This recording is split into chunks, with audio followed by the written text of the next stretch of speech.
तथास्तु। अब तीसरा वर मांग लो। मरे हुए मनुष्यों के संबंध में कुछ लोग कहते हैं कि वे हैं और कुछ लोग कहते हैं कि वे नहीं हैं। मैं उस सत्य को जानना चाहता हूं। नचिकेता, देवताओं के लिए भी वह रहस्य दुर्लभ है। तुम कोई दूसरा वर मांग लो। हे मृत्यु, मैं उस रहस्य को जानना चाहता हूं जिसे न जानने के कारण मेरे निष्प्रिय और तपस्वी पिता भी मोह के बंधन न काट सके। क्या है जीवन की उपासना का वह रहस्य जिसे मनीषी आत्मविद्या कहते हैं?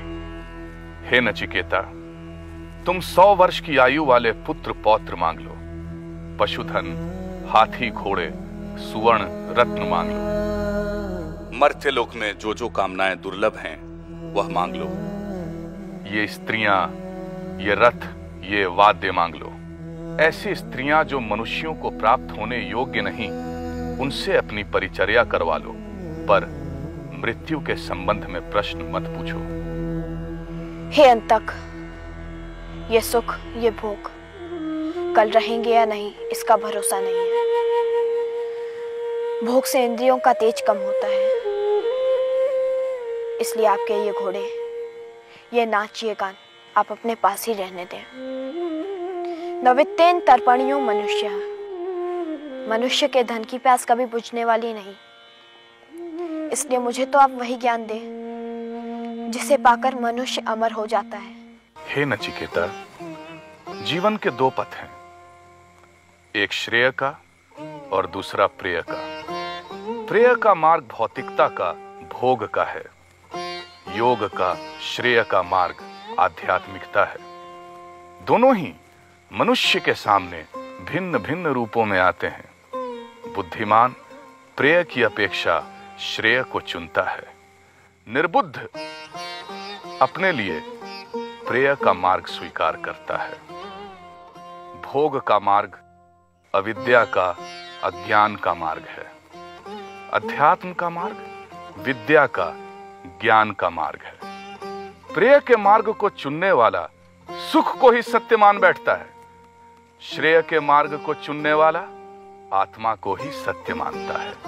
प्रेय का मार्ग इंद्रियों की ओर ले जाता है, श्रेय का मार्ग इंद्रियों से परे ले जाता है। हे नचिकेता, आत्मा के सत्य को तर्क से नहीं जाना जाता।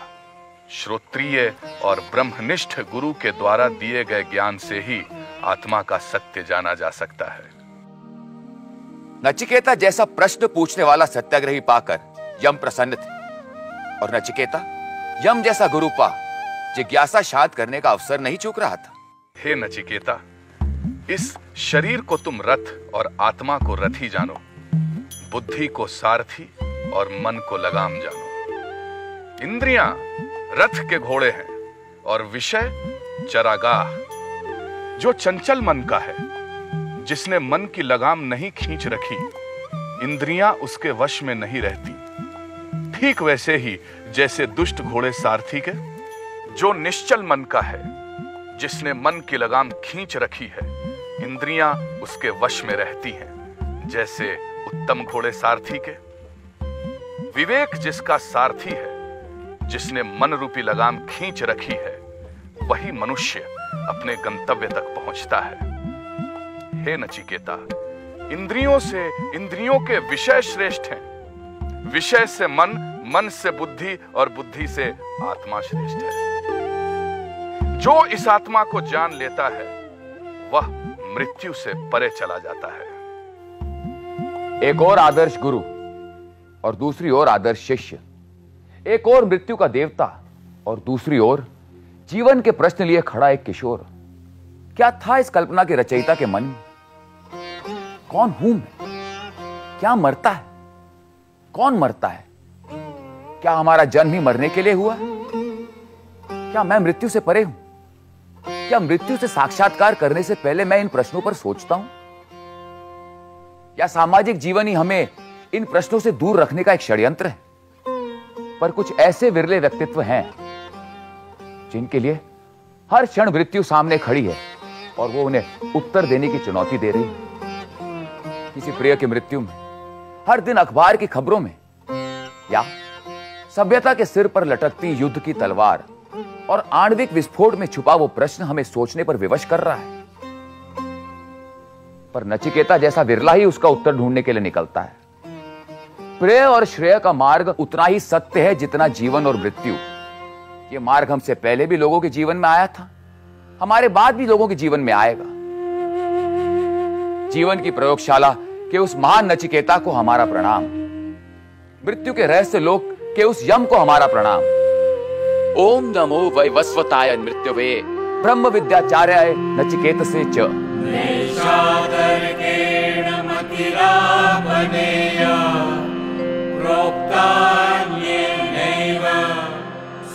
सुज्ञानाय पृष्ठं यां त्वमावह सत्यधृतिर्पतासि